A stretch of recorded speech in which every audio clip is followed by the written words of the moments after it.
नमस्ते दोस्तों। मैं इस वीडियो में आपको बताऊंगा कि मैंने जो पिछली वीडियो में मछलियों का ब्रीडिंग किया था, सिंगी मछलियों का जो ब्रीडिंग किया था, उस मछली से जो अंडों में से जो मछलियों के बीज निकले थे, उनको मैंने क्या खिलाया, क्या नहीं खिलाया, इन सब चीज़ों के बारे में बताऊंगा। ये देखिए दोस्तों, अंडों में से बच्चे निकलने के बाद मैंने ग्रीन वाटर खिलाया था, मतलब ग्रीन वाटर पानी में डाल दिया था। फर्स्ट फूड यही था मेरा, क्योंकि ग्रीन वाटर जैसे नदी नालों में जो ये मछलियाँ रहते हैं, तो वहाँ पे भी उनका नेचुरल फूड यही होता है, ग्रीन वाटर रहता है। तो ये ग्रीन वाटर में जैसे शैवाल रहते हैं, काई रहते हैं, वही उनका मुख्य खाना पहला होता है।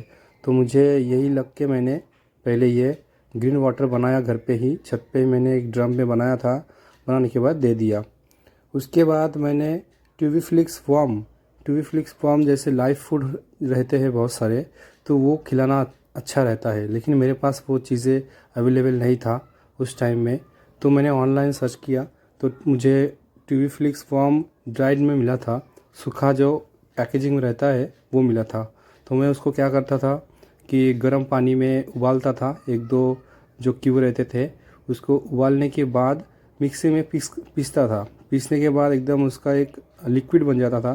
तो उसमें से मैं छन के ऊपर का पानी फेंकने के बाद जो रहता था वही मैं इन मछलियों को देता था, वही देता था। और उसके बाद जैसे अंडे रहे हो गए, अंडे के जो पीला वाला हिस्सा रहता है उसको मैं जाली से पीस के एकदम महीन बना लेता था और वही वही देता था।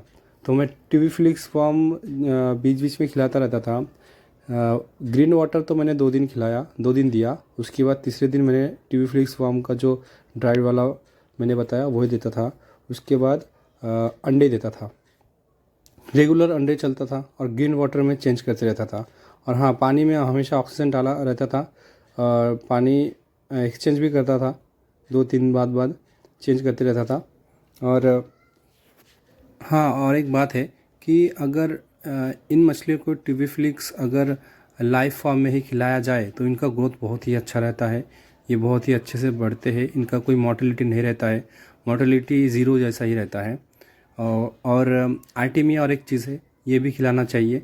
ये खिलाने से भी जो बच्चे रहते हैं वो भी स्वस्थ रहते हैं, क्योंकि स्टार्टिंग में ये बहुत ही छोटे रहते हैं, उनके लिए जो खाना रहेगा वो भी बहुत छोटा रहता है। तो उनके लिए बहुत ही आइडियल चीज़ें हैं आर्टेमिया 1-2 दिन खिलाना चाहिए।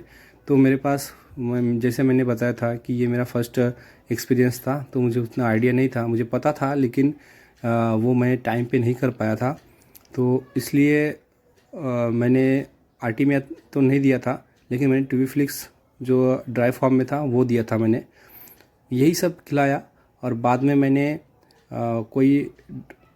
मैंने 1 किलो जैसा ऑनलाइन में सीपी लिया था। वही सीपी में भिगो के रखता था पानी में और उसको हाथ से महीन करके एकदम पानी में घोल के फिर वही खिलाता था। ये 2-4 चीज़ें हैं वही खिलाता था। और अंडे, हाँ, अंडे खिलाता था। और एक गलती मेरे से ये हुआ कि मेरे से जो अंडे बने थे ये मछलियों से, तो ये अंडे मेरे जो टैंक मैंने बनाया था छोटा सा, ये टैंक के हिसाब से बहुत ज़्यादा अंडे हो गए थे, जो बहुत ज़्यादा बच्चे हो गए थे मछलियों के। तो मैं इनको ज़्यादा अच्छे से केयर नहीं कर पा रहा था। तो इसलिए मैंने जो एक्स्ट्रा अंडे बच्चे निकले हुए थे उनको मैंने क्या किया, और ये मोर्टेलिटी भी शुरू हो गया था, काफ़ी मोर्टेलिटी हो रहा था, इसलिए मैंने समय रहते ही उनको पन्नी में पैकिंग करके, ऑक्सीजन सिलेंडर हमारे पास रहता ही है हमेशा, तो मैंने ऑक्सीजन डाल के अपने तालाब में छोड़ दिया था। उसी मछलियों में से कुछ बच्चों को मैंने इसमें रखा और ये देखिए काफ़ी अच्छे साइज़ आ गए हैं, मुझे बहुत ही अच्छा लगा। और हाँ, अगर आपके पास भी ऐसे थोड़ा बहुत जगह होगा घर पे कोने में कहीं पे भी, तो आप ऐसा ताड़पत्री डाल के टैंक बना के मछलियों को बड़ा कर सकते हैं। इसका भाव मार्केट में बहुत ही अच्छा रहता है, 500-600 रुपये किलो मिलता है। तो मैं तो यही सोचा कि इन मछलियों को अभी बड़ा करूँगा। ये तो ट्रायल के लिए था, लेकिन नेक्स्ट सीज़न में मैं फिर से ब्रीडिंग करूँगा।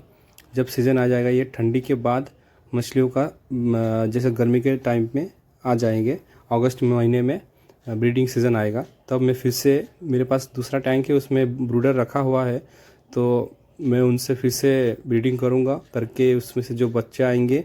मैं सीमेंट टैंक भी बनाऊँगा एक बड़ा, वो मैं आपको दिखाऊँगा बाद में जब बनाऊँगा।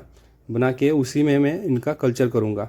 मतलब सीड भी मैं खुद ही बना सकते हैं, आप भी बना सकते हैं दोस्तों, कोई भी बना सकता है जिसको भी इस फील्ड में इंटरेस्ट है, जो भी जिसके पास भी जगह होगा, जो खाली जैसे इसको कोई देखने के लिए उतना केयर करना नहीं पड़ता है, आप अपना डेली काम कर सकते हैं, उसमें से 1-2 घंटा का समय देंगे तो आपका कल्चर बन जाएगा।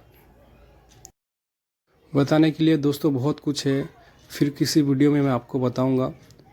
आप इस चैनल को सब्सक्राइब करिए और सपोर्ट करिए दोस्तों, लाइक करिए और इसी तरह से वीडियो पाने